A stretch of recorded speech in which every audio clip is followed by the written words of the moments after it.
Bom, na segunda aula de revisão matemática, nós falamos sobre a seção 1.2, que trata do que o Griffiths chama de cálculo diferencial. Então, primeiramente, nós consideramos a situação mais simples, a situação unidimensional, e aqui eu represento o gráfico de uma função f em relação a x, uma função genérica qualquer. Tá? Uma coisa que a gente pode escrever, que a princípio não tem muito significado, né? Mas parece ser correta, é que df dx, ou seja, a derivada do f em relação a x, é igual ao próprio df dx. Parece que não tem significado, mas se a gente passa esse dx para o lado de cá, a gente obtém a seguinte expressão: df igual a df dx multiplicado por dx. Então aqui o que nós estamos considerando é o seguinte: vamos pegar um caso aqui no gráfico, né, e entender o que significa essa última expressão que eu coloquei. Então, imaginando que eu tenho um ponto qualquer aqui, um ponto que esteja em um certo ponto x0, e aqui eu tenho a minha função em um determinado ponto f de x0. Tá? Se eu caminho um pouquinho para a direita nesse ponto e pego um ponto muito próximo aqui, em uma posição x0 mais dx, então eu caminhei dx para a direita e o meu novo valor da função, né, vai estar um pouco deslocado do ponto anterior. Então aqui eu tenho meu ponto f de x0 mais dx. O que essa expressão aqui está mostrando para a gente? Que a quantidade que eu desloquei no meu eixo vertical, que eu vou marcar aqui dessa forma, essa quantidadezinha aqui, que é o meu df, ela pode ser obtida a partir do meu dx, simplesmente considerando o quanto que a função ela está crescendo nessa região aqui. Tá? Então, o quanto que essa função cresce nessa região é a taxa de variação da função. Então, isso significa que, sabendo o valor de dx, multiplicando pela derivada naquele ponto, eu obtenho o quanto que a função aumenta. Então, o meu df dx é uma taxa de proporcionalidade entre a minha função à medida que eu caminho um valor dx no meu eixo horizontal. Então, essa é uma ideia de derivada, e nós podemos pensar um caso similar, porém tridimensional, que é o que nós iremos chamar de gradiente. Tá? Então, na seção 1.2.2, a gente fala do gradiente. Gradiente de uma função. Então, vamos pegar uma função t, né? Essa função t genérica é uma função escalar, ou seja, ela só depende das coordenadas, né, de x, de y, de z, mas ela é um número, como se fosse a temperatura em uma sala, por exemplo. Então, essa função t é um escalar que depende de x, y e z. Tá? Então, nós podemos escrever algo bem similar ao que eu acabei de escrever anteriormente, na página anterior, que seria uma taxa de variação, né? Uma taxa de variação não, uma quantidade que a função dt aumenta ou diminui com base nas variações da própria função em relação a x, por um deslocamento dx, mais uma taxa de variação da função em relação a y, por um deslocamento dy, mais uma taxa de variação dessa função em relação a z, por um pequeno deslocamento dz. Aqui é a mesma ideia, porém estendido para 3 dimensões. Se a gente considerar, por exemplo, que a nossa função não depende nem de x nem de z, então a taxa de variação em x vai dar zero, a taxa de variação em z vai dar zero, e aí nós ficamos com a expressão somente com isso, que é similar ao que a gente tinha antes. E se a função t ela só depende de x, nós podemos trocar essa derivada parcial por uma derivada total, e aí nós caímos nessa mesma expressão aqui, tá? Então, esse que eu mostro na página 2 é a generalização para o caso tridimensional. Então, porém, nós podemos escrever essa expressão aqui de uma forma utilizando vetores, tá? Como é que nós podemos fazer isso? Nós podemos fazer o seguinte, dt como sendo um produto escalar entre isso que eu vou escrever aqui agora. dt dx, x chapéu, mais dt dy, y chapéu, mais dt dz, z chapéu, que vai ser multiplicado escalarmente, né, o produto escalar, por dx na direção x chapéu, mais dy na direção y chapéu, mais dz na direção z chapéu. Se a gente observar aqui, se eu fizer esse produto escalar, né, lembrando lá de mecânica 1, quando a gente faz um produto escalar, nós vamos fazer a multiplicação escalar do x chapéu com o x chapéu, que vai dar 1, eles têm a mesma direção.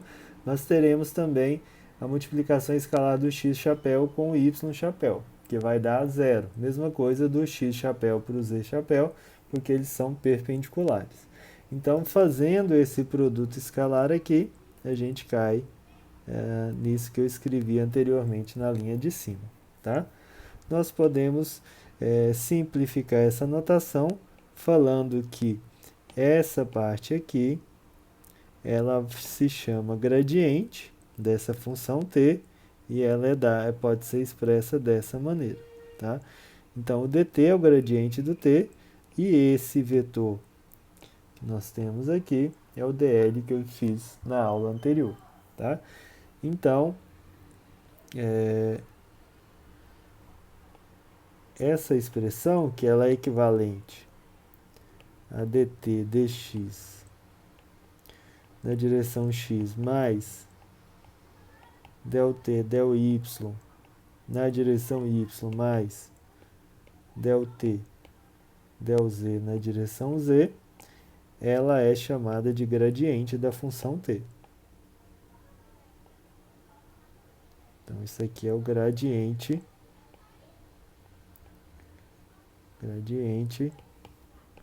de t.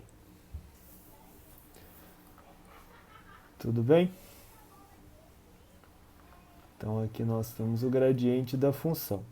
Acontece que nós podemos avançar um pouco mais e aí chegar na seção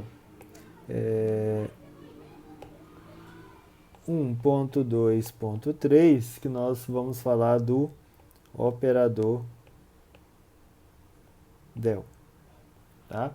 Que é o operador del?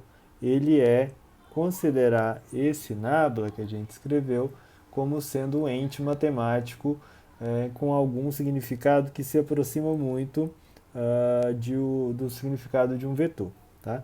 Então, se a gente observar, por exemplo, nessa expressão aqui, nós vamos considerar o operador del como sendo essa expressão que eu circulei em amarelo a menos do próprio vetor t. Então, se eu retiro todos os t's aqui dessa expressão em amarelo, eu vou ficar com o seguinte. O nabla del x chapéu mais del y chapéu mais del z chapéu. Então, isso aqui é um operador. Em que sentido? Ele se assemelha a um vetor, uma vez que ele possui as componentes, mas ele não apresenta significado físico ou matemático próprio, a menos que eu coloque ele para atuar sobre uma função. E os operadores, eles vão atuar em uma função sempre quando a função é colocada à direita, tá? Então, nesse caso, se eu coloco um t aqui e um t aqui, e coloco aqui um colchetes, né? eu caio na mesma expressão que eu tinha na página anterior, eu caio nessa mesma expressão aqui, tá? Por que eu caio nessa mesma expressão? Porque esses termos eles vão atuar sobre a função que está do lado direito, e essas derivadas como operador, elas vão atuar também no x-chapéu, no y-chapéu, no z-chapéu, que eu também coloquei à direita, porém, como eles são constantes, a derivada de uma constante vezes algo, que é o t, essa constante sai da derivada. Tá? Então, esse aqui é o operador del, que sempre vai atuar sobre um ente, né, matemático, um escalar, um campo vetorial, e aí ele pode atuar basicamente de 3 maneiras distintas. Tá? E aí em cada uma delas a gente vai ter uma natureza. Então, por exemplo, aqui, como eu atuei sobre um escalar, né, que é a função t, eu tenho o gradiente. Tá? Mas eu também vou poder atuar, que é o que aparece na seção 1.2.4, sobre um vetor mais da forma escalar, que é o que a gente chama de divergente. Então, o que é o divergente? Vai ser o nosso operador del atuando sobre um vetor. Esse v, né, ele é um vetor que tem componentes vx em x, mais vy, mais vy em y chapéu, mais vz em z chapéu. Tá? Então, como é que fica isso? O nosso operador del, ele é x chapéu del x, eu posso colocar o x chapéu dos dois lados, tá? Deixa eu só apagar isso aqui. Mais y chapéu del y, mais z chapéu del z, atuando escalarmente sobre vx x chapéu mais vy y chapéu mais vz z chapéu. Reparem, né? Quando eu fizer aqui essa distributiva, nós vamos ter os produtos escalares entre x, né, que é escalar, entre x e x, chapéu, x e y, chapéu, e x e z, chapéu, que vão dar zero. E quando eu tiver x chapéu, produto escalar com x chapéu, ou y chapéu com y chapéu, ou z chapéu com z chapéu, isso vai dar 1. Então, o resultado de fazer essa distributiva é que o divergente vai ser dado por derivada em x do Vx, mais a derivada em y do Vy, mais a derivada do z em relação ao z. Tá? As derivadas aqui, por exemplo, do Vy em relação a x, elas podem não dar iguais a zero, porque o próprio Vy, por exemplo, pode depender de x, de y e de z. Tá? Mas, como o produto escalar do x chapéu com o y chapéu dá zero, então necessariamente só vão sobrar os termos cujas derivadas são correspondentes às componentes, tá? Como eu represento aqui abaixo. Então, se for pedido para calcular o divergente de uma função, isso é o divergente da função que a gente quer calcular. Tá? O divergente ele vai trazer para a gente a ideia de que um determinado campo vetorial ele está divergindo de um ponto ou de uma direção. Então, se o divergente dá igual a zero, significa que a função ela não diverge. Tá? Mas se o divergente ele dá diferente de zero, significa que essa função ela diverge de um ponto ou de uma direção. A outra forma também que a gente pode fazer o operador del atuar sobre uma função é o que aparece na seção 1.2.5, que é o rotacional. Então, também consideramos a própria uma função igual, a função v, que seria vx em x, mais vy em y, mais vz em z. Porém, dessa vez, nós vamos colocar o nosso operador del atuando sobre o v de forma vetorial. Então, para isso, nós vamos usar o esquema que nós estamos acostumados lá desde Mecânica 1, que é escrever uma matriz e calcular seu determinante.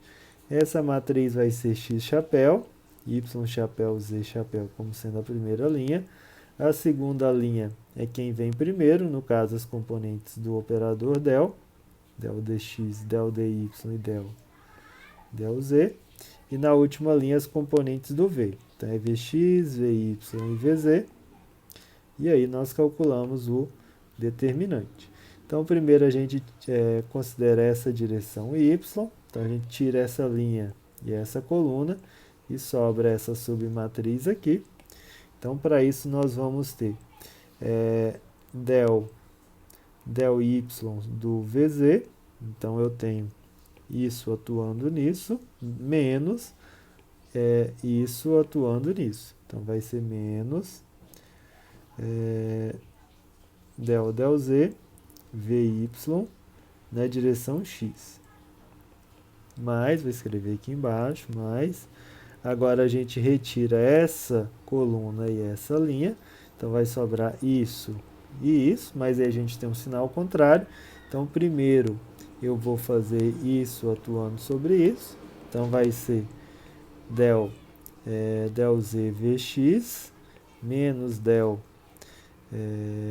x vz na direção y, mais, agora a última componente, tiramos essa coluna e essa linha, então vamos ficar com essa submatriz aqui, e aí teremos del x atuando no vy, menos o del y atuando no vx na direção z.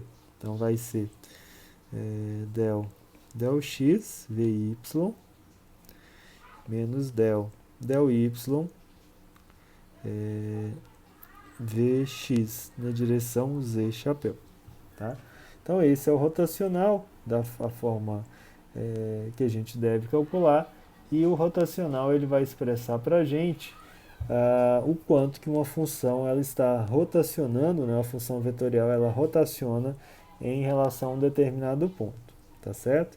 Então o operador del ele pode atuar sobre um determinado vetor ou sobre um escalar, e sobre um vetor ele pode atuar através de um produto vetorial, que teremos o rotacional. Ele pode atuar como produto escalar, que nós teremos o divergente, e para o caso de um escalar, ele vai atuar aqui sobre esse escalar, e aí a gente tem o nome de gradiente, tá certo? Então é isso.